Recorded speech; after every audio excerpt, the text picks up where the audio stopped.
Saudaraku seiman, kita coba akan lengkapkan bahasan ini dengan kisah-kisah bagaimana orang salafus saleh dulu yang pernah berbuat dosa lalu mereka bertaubat, ya.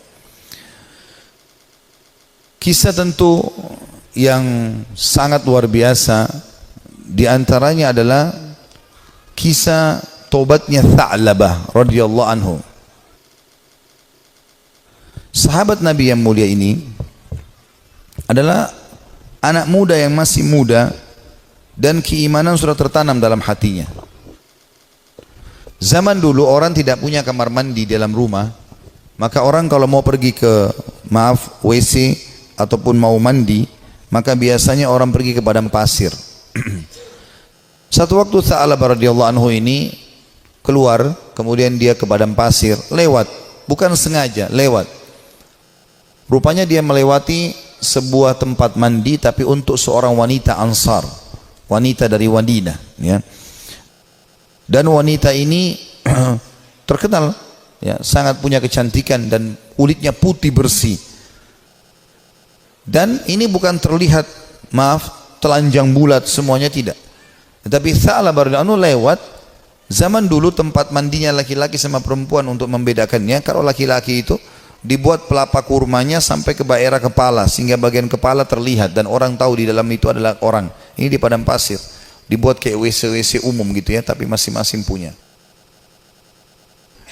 Kalau perempuan tertutup semuanya, tetapi karena terbuat dindingnya dari pelapa kurma, ya, mirip dengan pelapa-pelapa kelapa kita sekarang, ya, ada serat-serat, ada lubang celah di antaranya, maka dia sempat lihat sepintas perempuan tersebut dan itu mengganggu hati dia.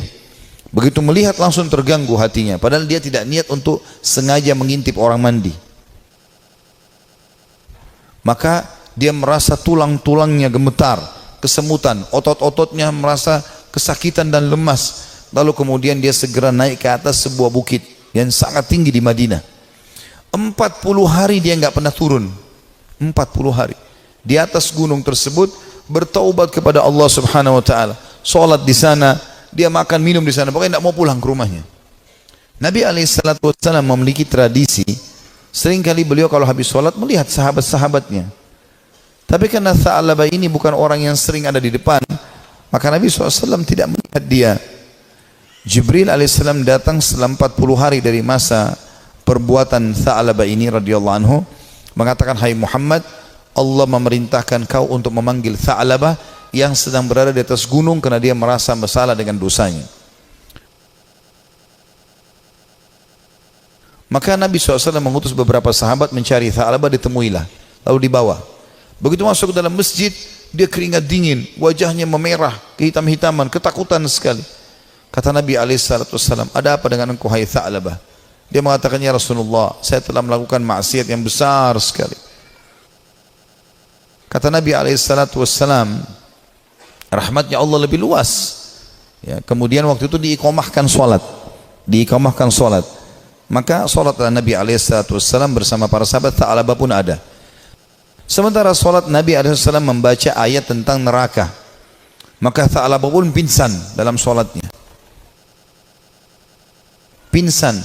Setelah itu habis sholat, para sahabat menyampaikan, Nabi SAW datang membangunkan. Setelah bangun, kata Nabi SAW, "Ada apa dengan kau, hai Tha'labah?" "Ya Rasulullah, saya melakukan dosa yang sangat besar bagi saya. Selama 40 hari saya merasa terus dihantui dengan ketakutan atau diselimuti dengan ketakutan ini. Merasa luar biasa, ya. Masalah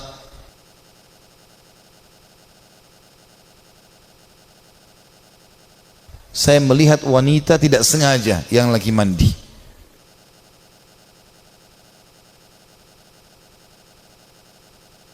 Maka dia pun berkata, Nabi SAW mengatakan, rahmat Allah luas, mohon ampunlah.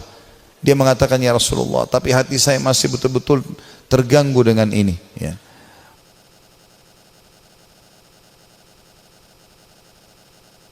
Maka Nabi SAW setelah mengatakan rahmat Allah luas, pulanglah semua sahabat ke rumah, sampai beritakan Nabi SAW kalau Tha'labah sakit di rumahnya.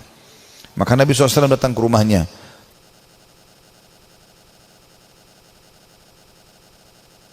Kemudian ingin meletakkan kepala Tha'labah di atas paha Nabi SAW. Tha'labah terus berusaha menjauh radhiyallahu anhu. Kata Nabi SAW, "Kenapa kau jauhkan kepalamu dariku?" Dia mengatakan, ya Rasulullah, kepalaku penuh dengan dosa. Ini bayangkan sosok seorang sahabat yang hanya sekedar melihat tidak sengaja wanita ya, yang sedang mandi, itu pun cuma di celah-celah pelapa-pelapa kurma itu.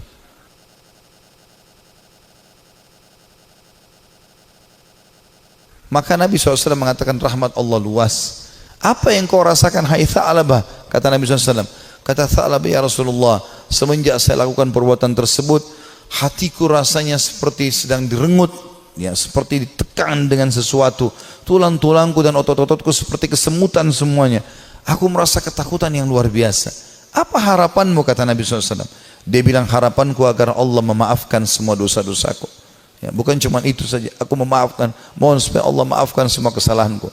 Maka Nabi SAW mendapat wahyu dari Jibril AS. Jibril mengatakan, sampaikan kepada Tha'labah, hai Muhammad, kalau Allah sudah memaafkan bukan cuma itu, tapi semua dosanya. Maka Nabi SAW mengatakan, hai Tha'labah, terimalah berita gembira, karena sungguhnya Tuhanmu Allah telah memaafkanmu, dan ini Jibril datang menyampaikan wahyu itu.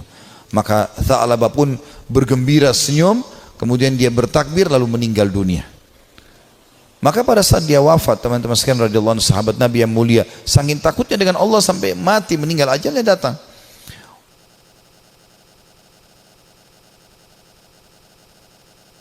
Waktu itu Nabi SAW mengatakan, urus jenazahnya segera, kita kuburkan, dimandikan segala macam, disolati. Habis sholat lagi mau diantar ke kuburan, Nabi SAW jalan sambil jingkrak-jingkrak.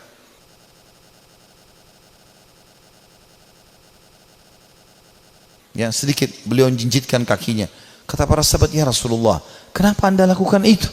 Kata Nabi SAW, saya merasa malu dengan para malaikat, dan saya tidak bisa menghitung jumlah mereka yang sedang datang melayat jenazahnya Tha'labah.